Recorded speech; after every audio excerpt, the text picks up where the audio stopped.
નમસ્કાર મિત્રો, જય હિન્દ। હું છું ડીની ચૌધરી। ફરી એકવાર આપ સર્વેનું સ્વાગત છે આપ સૌની સૈયારી યુટ્યુબ ચેનલ ડીઆર અપડેટમાં। તો મિત્રો, આ વિડીયોમાં ખાસ વાત કરીશું પ્રધાનમંત્રી આવાસ યોજના 2025 અંતર્ગત અત્યારે મિત્રો ફોર્મ ભરવાના શરૂ થઈ ગયા છે અને અગાઉ પણ આપણે વિડીયો એક બનાવેલ છે કે ફોર્મ ભરવાની છેલ્લી તારીખ કઈ છે, સાથે સાથે તમારે ત્યારે કયા કયા ડોક્યુમેન્ટ તૈયાર કરવાના છે, એવી બધી માહિતી આપણે આગળના વિડીયોમાં આપી છે।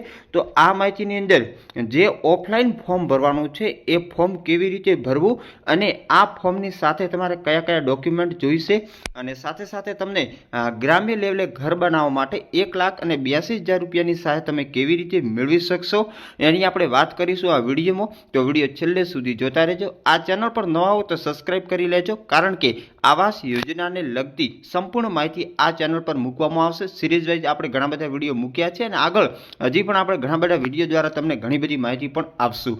તો આ વિડીયો શરૂ કરીએ એના પહેલાં ખાસ ટેલિગ્રામ અને વોટ્સઅપ ગ્રુપ જોઈન ના કર્યો તો લિંક હું નીચે ડિસ્ક્રિપ્શન બોક્સમાં આપી દઉં છું, ત્યાંથી તમે એડ થઈ જશો। તો ચાલો વિડીયો શરૂ કરીએ। તો મિત્રો, તમે જોઈ શકો છો અત્યારે આપણે જે ઓપન કરી લીધું છે પ્રધાનમંત્રી આવાસ યોજના માટેનું ફોર્મ પત્રક બી, આ લાભાર્થીની આગેવાનીમાં વ્યક્તિગત ઘર બાંધકામ અથવા તો વૃદ્ધિ માટેનું ફોર્મ છે, જેની અંદર તમારે સૌથી પહેલાં જે તમને નગરપાલિકા લાગુ પડે છે એનું અને જિલ્લાની વિગત ભરવાની છે। એના પછી તમારા વિસ્તારનું નામ, તમારો અહીંયા વોર્ડ નંબર લખવાનું છે, પછી અરજદારનું પૂરું નામ લખવાનું છે, એમની ઉંમર, એમની જાતિમાં સ્ત્રી કે પુરુષ તરીકે દર્શાવવાની છે। બાજુની અંદર તમારે અહીંયા જોઈ શકો છો તમારો પાસપોર્ટ સાઇઝનો ફોટો લગાવવાનો છે। એના પછી અરજદારના પિતા અથવા તો પતિનું નામ, જે વૈવાહિક સ્થિતિ એટલે કે પરિણીત અપરિણીત જે તમારે અહીંયા નંબર સાથે દર્શાવવાનું છે। એના પછી દિવ્યાંગની હા કે ના લખવાનું છે। પછી તમે વ્યવસાય શું કરો છો, સ્વરોજગાર, નોકરિયાત, નિયમિત વેતન, મજૂરી કે અન્યની વિગતો દર્શાવવાની છે। અહીંયા તમારો ધર્મ દર્શાવવાનો છે। પછી જ્ઞાતિ જેમ કે SC ST OBC, પછી હાલનું તમારું પૂરું અહીંયા સરનામું જ્યાં તમે રહો છો એની વિગતો નાખવાની છે।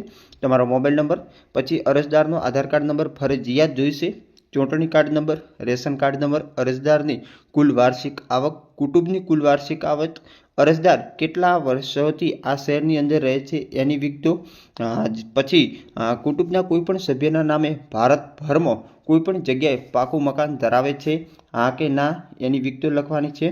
એના પછી બીજા નંબરનું ફોર્મ છે જેમાં તમારે રેશન કાર્ડની સંપૂર્ણ વિગતો અહીંયા દર્શાવવાની છે। જો રેશન કાર્ડ તમે સામેલ છે તો આ વિગતો ન ભરો તો પણ ચાલશે।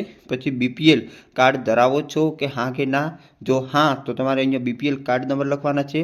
પછી BLC ઘટક એટલે લાભ લેવા માટેની કેટલીક વિગતો છે, જેની અંદર જો તમારી પાસે અત્યારે પોતાની માલિકીની જમીન પર 30 ચોરસ મીટર સુધીનું નવું બાંધકામ અથવા તો હયાત આવાસની અંદર તમારે જે કાર્પેટ વિસ્તાર છે એની અંદર તમે મકાનને મોટું પણ કરી શકશો। લાભાર્થી પોતાની માલિકીની જમીન ઉપર 30 ચોરસ મીટર સુધીનું નવું બાંધકામ કરવા ઈચ્છુક હોય તો નીચે મુજબના દસ્તાવેજ રજૂ કરવા। એટલે કે કયા કયા ડોક્યુમેન્ટ જરૂર પડશે તમારે? સૌથી પહેલાં જમીન માલિકીના પુરાવા, લાભાર્થીના કુટુંબના સભ્યોની વાર્ષિકની આવક, જે તે રહેઠાણ વિસ્તારના મામલતદારનો દાખલો, પછી કુટુંબ કોઈપણ પ્રકારનું પાકું મકાન ન ધરાવતા હોય એનું નોટરાઇઝર સોગંદનામું, આધાર કાર્ડની નકલ, મતદાન એટલે કે ચૂંટણી કાર્ડની નકલ, બેંક ખાતાની પાસબુક।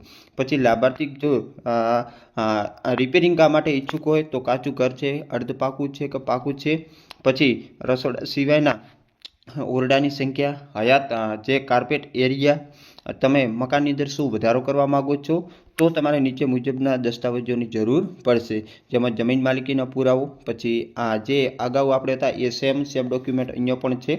પછી ખાસ અરજદારની બેંક ખાતાની વિગતોની અંદર ખાતા નંબર નાખવાનો છે, બેંકનું નામ, શાખા અને IFSC કોડ નાખવાનું છે। એના પછી પ્રધાનમંત્રી આવાસ યોજના માટે તમારે એક બાંહેધરી આપવાની છે।